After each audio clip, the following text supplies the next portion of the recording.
students, how are you? I hope you are fine and enjoying the videos. In this video we cover the unit 3rd of +1 business studies of chapter public private sector. तो इसमें से हम public sector की second form of business corporation को करेंगे। तो जिसमें मैंने प्रीवियस वीडियो में आपको डिपार्टमेंटल कॉर्पोरेशन समझाई थी, इस वीडियो में we cover the statutory corporation. तो अगर आप फर्स्ट टाइम इस वीडियो से चैनल से जुड़ रहे हैं तो please subscribe the channel and for more notification please press the bell icon, otherwise आप इसको कंटिन्यू करेंगे। Statutory corporation are public enterprises brought into existence by a special act of parliament। बेटे जैसे कि डिपार्टमेंटल अंडरटेकिंग हमने कहा कि ministry का ही पार्ट होती है, तो उसके रूल्स और रेगुलेशन जो एक मिनिस्ट्री में पर्सन अपॉइंट होता है वो ही बनाता है, लेकिन इसकी जो फॉर्मेशन है वो पार्लियामेंट के स्पेशल एक्ट के द्वारा फॉर्म की जाती है। पार्लियामेंट स्पेशल एक्ट ही यानी पार्लियामेंट में ही डिफाइन की जाते हैं इसके पावर और functions, rules and regulation, governing its employ और its relationship with government department. इसका रिलेशनशिप होता है लेकिन that is an different thing. यहाँ पर ये चीज़ अलग है कि वहाँ पर तो सारा की जो मिनिस्ट्री है और जो डिपार्टमेंटल अंडरटेकिंग है एक तरह से गवर्नमेंट की फंक्शनिंग होती है। यहाँ पर एक स्पेशल एक्ट के द्वारा, कानून के द्वारा इसको फ्रेम किया जाता है और इसके फंक्शंस, रूल्स, रेगुलेशन भी पार्लियामेंट में डिसाइड किए जाते हैं। It is an corporate person and has the capacity of acting in its own name. जैसे कि डिपार्टमेंटल अंडरटेकिंग में कोई भी डिपार्टमेंट अपने बेसिस पर अपनी कोई प्रॉपर्टी को नहीं खरीद सकते, ना ही वो अपने आप कोई काम कर सकते हैं, लेकिन इस स्टैट्यूटरी कॉर्पोरेशन में इसकी अपनी सेपरेट लीगल एंटिटी होती है। सेपरेट लीगल एंटिटी जैसे कंपनी की होती है ना, कि by passing and by getting the registration उसको अपना एक सेपरेट लीगल, जैसे कि आर्टिफिशियल पर्सन बन जाता है। तो यहाँ पर जो ये कॉर्पोरेट ऑफ पर्सन है और इसकी भी अपनी सेपरेट लीगल एंटिटी है। Statutory corporation have the power of government and considerable amount of operating flexibility। Departmental undertaking में फ्लेक्सिबिलिटी नहीं थी, लेकिन इसको अपने काम को करने में प्रॉपर फ्लेक्सिबिलिटी है of private enterprises. Private enterprises भी इसमें काम करने के साथ, उनके साथ काम करने के लिए पूरी प्रॉपर फ्लेक्सिबल है। नाउ द एग्जाम्पल्स RBI सबसे पहले, reserve bank of India is a part of statutory corporation, is a statutory corporation, not a part, it is a statutory corporation.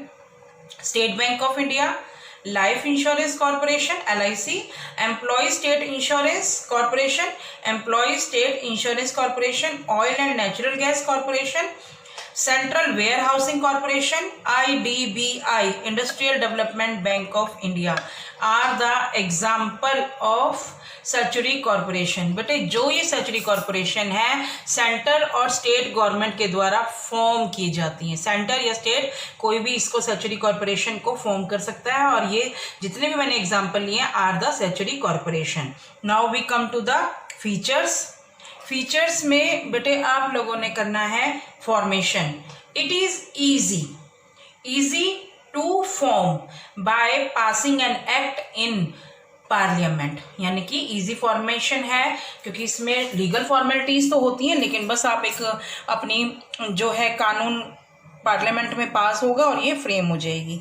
Ownership बेटे इसमें जो इसके डिपार्टमेंट हेड है वो separate होते हैं, लेकिन इसको अपॉइंट गवर्नमेंट ही करती है, लेकिन इनकी ऑनरशिप और मैनेजमेंट कैन बी डिफरेंट।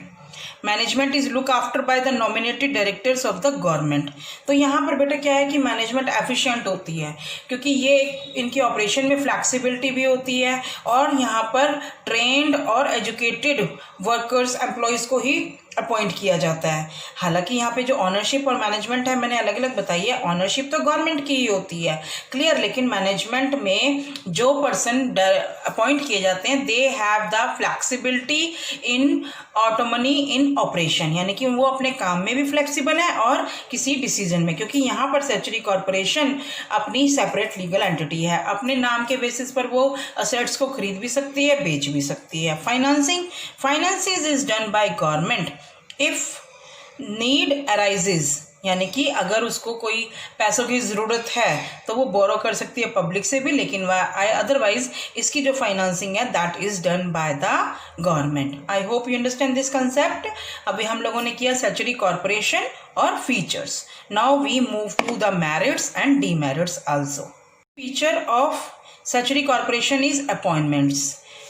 इनके अपने रूल्स और रेगुलेशंस होती हैं अपॉइंटमेंट और रेमुनेशन को लेके, जो service condition are fixed by the board of director.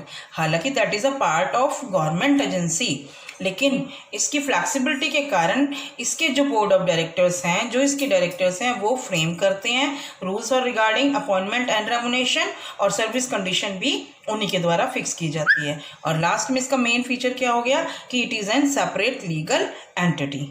और एडमिनिस्ट्रेशन ऑटोनॉमी, इंटरफेरेंस, पॉलिटिकल का कोई इंटरफेरेंस नहीं है। मैं यहाँ पर एक बार बार वर्ड यूज़ कर रही हूँ कि ऑटोनॉमी इन ऑपरेशन, फ्लैक्सिबिलिटी इन ऑपरेशन मीन्स पॉलिटिकल का कोई भी नहीं है। डिपार्टमेंटल अंडरटेकिंग में तो आपकी पॉलिटिकल में बहुत ज़्यादा इंटरफेरेंस थी, तो वो अपना डिसीजन नहीं ले सकते थे, डिसीजन लेने में भी डिले था। Now we come to the merits. But जो आप लोगों ने जो ये फीचर्स किए हैं ना, ये उसी में ही कवर हो जाते हैं। देखो अब आपको पता है ऑटोनॉमी इन ऑपरेशन, यानी कि अपने कार्य प्रणाली को वो अपने तरीके से ले सकते हैं, क्विक डिसीजन ले सकते हैं। क्विक डिसीजन के कारण, क्योंकि मैंने आपको कहा था कि बिजनेस कॉर्पोरेशन एक ऐसी है, तभी तो ये प्रॉफिटेबिलिटी होती है। अगर आप लोग बात करें, आरबीआई है, प्रॉफिटेबल है, ये अपने रूल्स और रेगुलेशंस को खुद बनाती हैं। अब जैसे ड्यूरिंग कोविड 19 में इसने के जो इंटरेस्ट रेट है उसको रिड्यूस किया।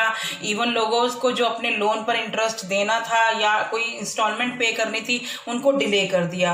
ऐसे ही एलआईसी ने भी अपनी जो प्रीमियम पॉलिसीज थी उनको इंक्रीज कर दिया।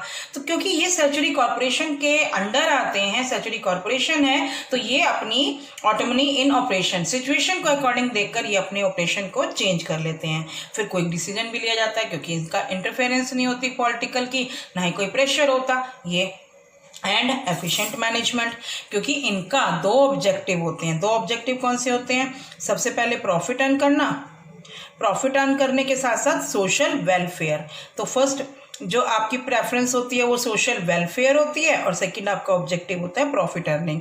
तो क्योंकि इनको दोनों ही काम करने हैं, प्रॉफिट भी है और सोशल वेलफेयर भी, तो इनकी एफिशिएंट मैनेजमेंट होती है। क्योंकि यहाँ पर जो बोर्ड ऑफ डायरेक्टर्स को अपॉइंट किया जाता है वो बहुत एफिशिएंट होते हैं, एजुकेटेड होते हैं, ट्रेंड होते हैं। और यहाँ पर बोर्ड ऑफ डायरेक्टर्स की अपनी इंडिविजुअल डिसीजन होता है और कोई इंटरफेरेंस नहीं होती पॉलिटिकल की, तो they focus on efficient management. Efficient management होगी तभी तो उनको प्रॉफिटेबल होगा, अदरवाइज क्योंकि इनको लोन बोरो करना पड़ेगा अपने आप ही। अब जब ये पब्लिक से लोन लेंगे तो इनको पेमेंट भी करनी है, तो that's why they need the profit also. आगे है बेटा सोशल सर्विस मोटिव। मैंने अभी आपको बताया सोशल सर्विस तो इनका है ही है मोटिव, इनका प्रॉफिट के साथ साथ सोशल सर्विस मोटिव भी। अब एलआईसी में लगाओ, एलआईसी में आपको लोन देते हैं तो एक तरह से इन्वेस्टमेंट वाली भी तो देते हैं, समय आने पर आपको पैसे देना, तो ये लोगों का भला ही हुआ।